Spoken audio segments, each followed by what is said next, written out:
नमस्कार मंडळी, मी दिव्या वालवडकर. मंडळी, माघ वद्य नवमी संपूर्ण महाराष्ट्रात हा दिवस दास नवमी म्हणून मोठ्या भक्तिभावाने साजरा केला जातो.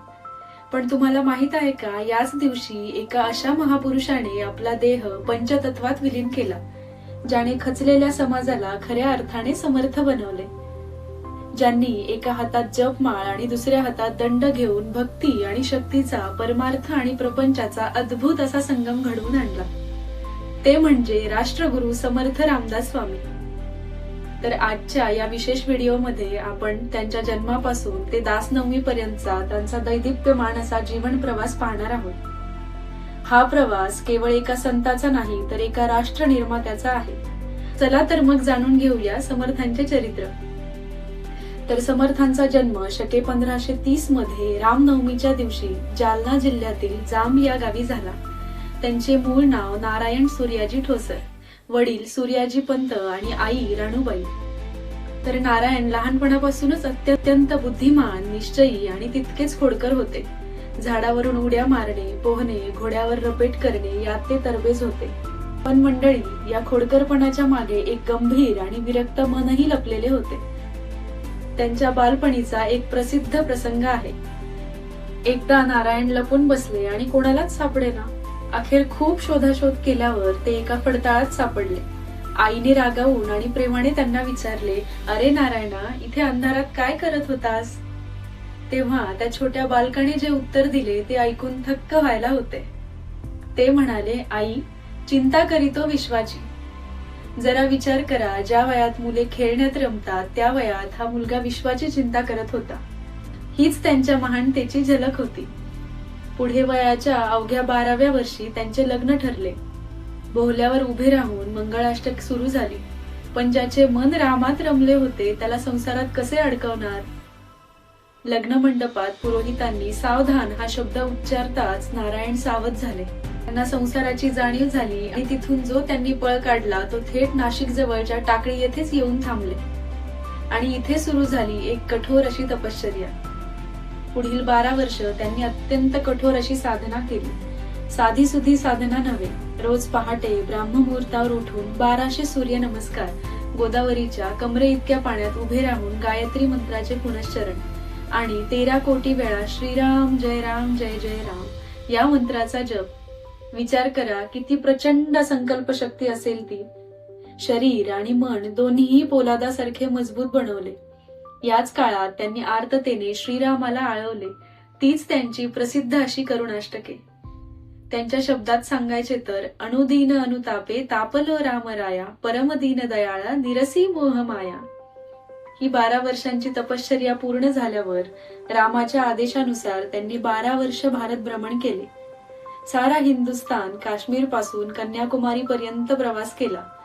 पण त्यांनी जे पाहिले ते अत्यंत भयावह होते. परकीय आणि यवनांच्या जुलमी सत्तेखाली जनता भरडली जात होती.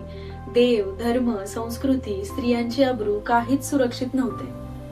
समाज आपला स्वाभिमान आणि आत्मविश्वास गमावून बसला होता. हे पाहून समर्थांचे मन उद्विग्न झाले. त्यांना जाणीव झाली की अशा वेळी नुसता परमार्थाचा किंवा मोक्षाचा उपदेश करून चालणार नाही. समाजाला आधी संघटित आणि शक्तिशाली बनवावे लागेल. आणि इथूनच सुरू झाले समर्थांचे खरे कार्य. त्यांनी राजकारण, धर्मकारण यांची सांगड घातली. तर ते एक उत्तम संघटक आणि क्रांतिकारकही होते.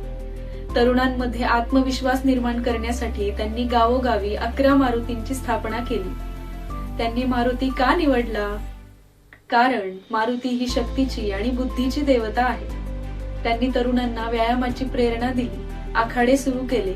शरीर माध्यम खलु धर्म साधनम हे त्यांनी कृतीतून दाखवून दिले. त्या काळात लोक नशिबाला दोष देत रडत बसले होते. तेव्हा समर्थांनी खणखणीत आवाजात सांगितले, धीर धरा तकवा, हडबडू गडबडू नका, केल्याने होत आहे रे, आधी केल्याची पाहिजे. आज आपण थोडेसे अपयश आले की खचून जातो. पण समर्थांनी 350 वर्षांपूर्वी अत्यंत कठीण अशा परिस्थितीत समाजाला प्रयत्नवादाचा मंत्र दिला. नशीब नाही तर प्रयत्न श्रेष्ठ आहेत हे त्यांनी मनावर बिंबवले. समर्थांचे कार्य केवळ मंदिर स्थापनेपुरते मर्यादित नव्हते. त्यांचे वाङ्मय, त्यांचे साहित्य म्हणजे एक अथांग असा सागर आहे. मनाचे श्लोक तर महाराष्ट्रातल्या घराघरात आणि मनामनात वसलेले आहेत. त्यांनी साहित्य, कला, आरोग्य, निसर्ग इतकेच काय पण किल्ले कसे बांधावेत आणि बागा कशा फुलवाव्यात यावरही सविस्तर माहिती सांगितलेली आहे. किती सूक्ष्म आणि चौफेर होते हे यावरूनच समजते.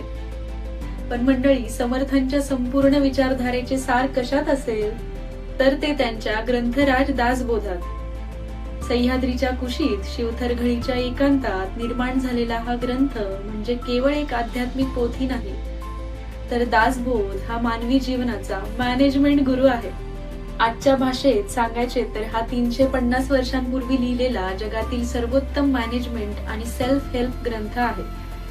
इतर अनेक संतांनी सांगितले की संसार सोडा आणि देवाला भजा, पण समर्थ रामदास हे एकमेव असे संत होते ज्यांनी ठामपणे सांगितले, आधी प्रपंच करावा नेटका. त्यांनी संसाराकडे पाठ फिरवायला शिकवले नाही. ते म्हणाले, आधी आपल्या संसारात आपल्या कर्तव्यात यशस्वी व्हा, आळस झटकून टाका आणि मग यशस्वी होऊन परमार्थाकडे वळा. या ग्रंथात काय नाही, माणसे कशी ओळखावीत, मूर्ख कोणाला म्हणावे, पढत मूर्ख कोण, उत्तम नेता कसे बनावे, महंत लक्षणे काय आहेत, वेळेचे नियोजन कसे करावे आणि सर्वात महत्वाचं म्हणजे यत्न तो देव जाणावा, प्रयत्नांनाच देव कसे मानावे हे दासबोध शिकवतो. तर दासबोध हा निराश मनाला उभारी देणारा आणि भरकटलेल्या समाजाला दिशा दाखवणारा दीपस्तंभ आहे. आजही आपल्याला जेव्हा जीवनात काही प्रश्न पडतात, करिअरमध्ये समस्या येतात, तेव्हा त्याचे उत्तर दासबोधात नक्कीच सापडते. त्यांनी स्पष्ट सांगितले आहे, प्रपंच करावा नेटका, मग घ्यावे परमार्थ विवेका, इथूनही तेथवरी सकळा राजी राखावे. म्हणजेच आपला संसार आणि व्यवहार आधी उत्तम प्रकारे करावा, मग विवेकाने परमार्थाकडे वळावे आणि इथल्या लोकांपासून ते देवापर्यंत सर्वांना आपल्या कार्याने राजी राखावे. अशा या महापुरुषाचा प्रवास अखेर एका शिखरावर येऊन पोहोचला. शके 1603 माघ वद्य नवमी 13 जानेवारी 1681 रोजी सज्जनगडावर समर्थांनी आपला देह ठेवला. आपले संपूर्ण आयुष्य ज्यांनी राष्ट्र आणि धर्मासाठी वेचले ते रामदासी तेज अनंतात विलीन झाले. मंडळी, आज आपण दास नवमी साजरी करतो, पण दास नवमी म्हणजे केवळ समर्थांच्या प्रतिमेला हार घालणे नाही. समर्थ रामदास हे एकमेव असे संत होते ज्यांनी जाणीवपूर्वक राजकारण आणि धर्मकारण यांची सांगड घातली. त्यांनी समाजाला केवळ भक्ती नाही तर स्वधर्मनिष्ठा आणि राष्ट्रप्रेमही शिकवले. त्यामुळे खरी दास नवमी तेव्हाच साजरी होईल जेव्हा आपण त्यांनी दिलेला प्रयत्नवादाचा आणि संघटनेचा विचार अंगीकारू, जेव्हा आपण हातातील माळेसोबतच मनगटात बळ आणि बुद्धीत विवेक आणू, जेव्हा आपण स्वतःला केवळ भक्त नाही तर शारीरिक आणि मानसिक दृष्ट्या समर्थ बनवू. चला तर मग आजच्या या पवित्र दिवशी आपण एक संकल्प करूया. आळस झटकून एक ध्येय निश्चित करून आपल्या कार्यालाच आपण आपली पूजा मानूया. कारण समर्थ सांगून गेले आहेत, आधी केलेची पाहिजे.